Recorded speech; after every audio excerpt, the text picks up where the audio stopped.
Bismillahirrahmanirrahim. Assalamualaikum warahmatullahi wabarakatuh. Salam bahagia Bapak Ibu calon guru penggerak. Perkenalkan, saya Jaka Permana, calon guru penggerak angkatan 2 dari Kabupaten Bandung. Izinkan saya pada kesempatan kali ini untuk menyampaikan pemahaman serta pengalaman yang saya dapatkan dari pembelajaran modul 1.1 mengenai refleksi pemikiran Ki Hajar Dewantara. Di modul 1.1 ini saya mempelajari tentang filosofi pendidikan Ki Hajar Dewantara, di mana menurut Ki Hajar Dewantara, pendidikan adalah tuntunan dalam hidup tumbuhnya anak-anak, di mana pendidikan memiliki maksud untuk menuntun segala kodrat yang ada pada anak-anak agar mereka dapat mencapai keselamatan dan kebahagiaan yang setinggi-tingginya, baik sebagai manusia maupun sebagai anggota masyarakat. Lebih lanjut lagi, Ki Hajar Dewantara pun menjelaskan bahwa dasar pendidikan anak berhubungan dengan kodrat alam dan kodrat zaman. Kodrat alam ini berkaitan dengan sifat dan bentuk lingkungan di mana anak berada, sedangkan kodrat zaman berkaitan dengan isi dan irama. Dalam menuntun laku dan pertumbuhan kodrat anak, Ki Hajar Dewantara mengibaratkan peran pendidik seperti seorang petani. Anak-anak itu seperti biji tumbuhan yang disemai dan ditanam oleh petani di lahan yang telah disediakan. Anak-anak itu bagaikan bulir-bulir jagung yang ditanam. Bila biji jagung ditempatkan di tanah yang subur dengan mendapatkan sinar matahari dan pengairan yang baik, maka meskipun biji jagung adalah bibit jagung yang kurang baik atau kurang berkualitas, biji tersebut tetap dapat tumbuh dengan baik karena perhatian dan perawatan dari petani.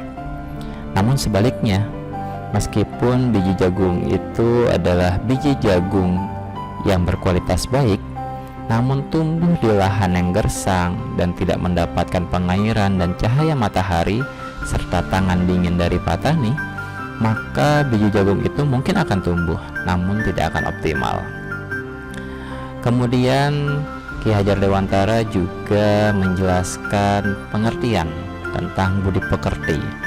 Menurut beliau, budi pekerti, watak ataupun karakter adalah bersatunya antara gerak pikiran, perasaan, dan kehendak atau kemauan, sehingga menimbulkan tenaga atau semangat. Dalam istilah lainnya, beliau mengatakan bahwa budi merupakan pikiran, perasaan, dan kemauan, sedangkan pekerti adalah semangat atau tenaga.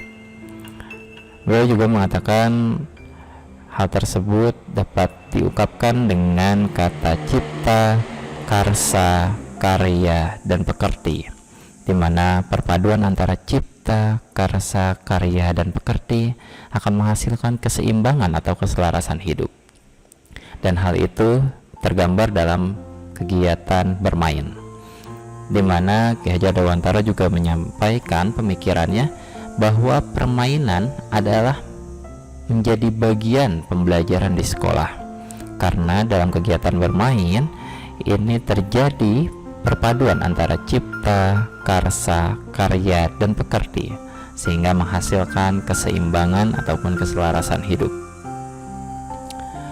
Banyak hal yang berubah dari sebelum mempelajari modul 1.1 ini sampai sesudah mempelajari modul 1.1, baik dari pemikiran, sudut pandang, ataupun perilaku. Beberapa hal yang tentunya berubah yang saya rasakan terutama adalah pandangan saya yang sebelum mempelajari modul ini menganggap bahwa setiap anak itu diumpamakan seperti selai kertas yang belum ditulis, di mana saya sebagai pendidik dapat mengisi kertas kosong itu sebagaimana kehendak saya. Artinya saya sebagai pendidik memiliki kuasa penuh untuk membentuk watak atau budi seperti yang saya inginkan.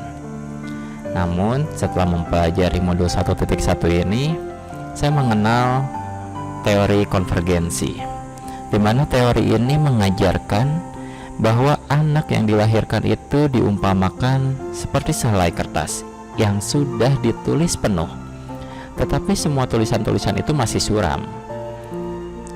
Jadi pendidikan itu berkewajiban dan berkuasa menebalkan segala tulisan yang suram yang berisi baik, agar kelak nampak sebagai budi pekerti yang baik.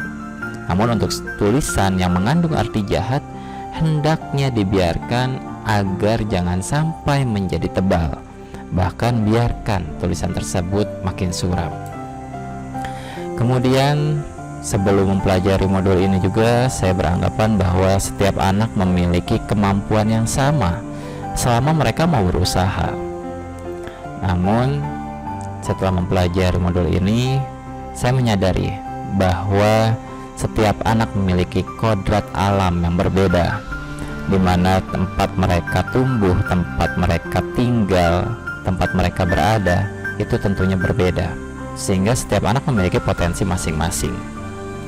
Belum lagi melihat kodrat zaman, yang pastinya pendidikan zaman sekarang akan pasti berbeda dengan pendidikan yang ada pada zaman dulu ketika saya masih sekolah. Kemudian sebelum mempelajari modul ini, saya sudah menyadari bahwa setiap anak memiliki cara belajar yang berbeda.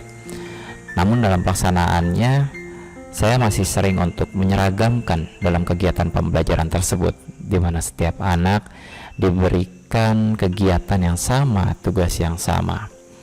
Setelah mempelajari modul ini, saya akan berusaha lebih maksimal lagi untuk berinovasi dalam melaksanakan kegiatan pembelajaran, sehingga anak mampu berkembang sesuai kodratnya masing-masing. Lalu untuk menciptakan kelas yang mencerminkan pemikiran Ki Hajar Dewantara, setidaknya ada 3 hal yang saya rencanakan untuk segera dilaksanakan. Yang pertama adalah tes diagnosis awal untuk melihat seperti apa bakat, minat, kemampuan yang dimiliki oleh anak didik saya. Tes diagnosis awal ini baik untuk kognitif ataupun non-kognitif, sehingga saya dapat melihat dan dapat memetakan seperti apa anak didik saya. Selanjutnya yang saya rencanakan adalah untuk mengadakan atau melaksanakan pembelajaran yang terdiferensiasi, sehingga setiap kodrat yang dimiliki anak dalam satu kelas itu semuanya dapat berkembang sesuai dengan potensi mereka masing-masing. Dan yang terakhir tentunya saya akan memaksimalkan pembelajaran yang berpusat pada anak, di mana anak sebagai subjek utama ataupun sebagai pelaku utama dalam kegiatan pembelajaran. Demikian pemikiran, pemahaman, serta pengalaman yang saya pahami dari modul 1.1 mengenai refleksi pemikiran Ki Hajar Dewantara. Mudah-mudahan bermanfaat untuk seluruh pendidik di Indonesia. Salam bahagia. Mohon maaf jika ada salah-salah kata. Terima kasih. Assalamualaikum warahmatullahi wabarakatuh.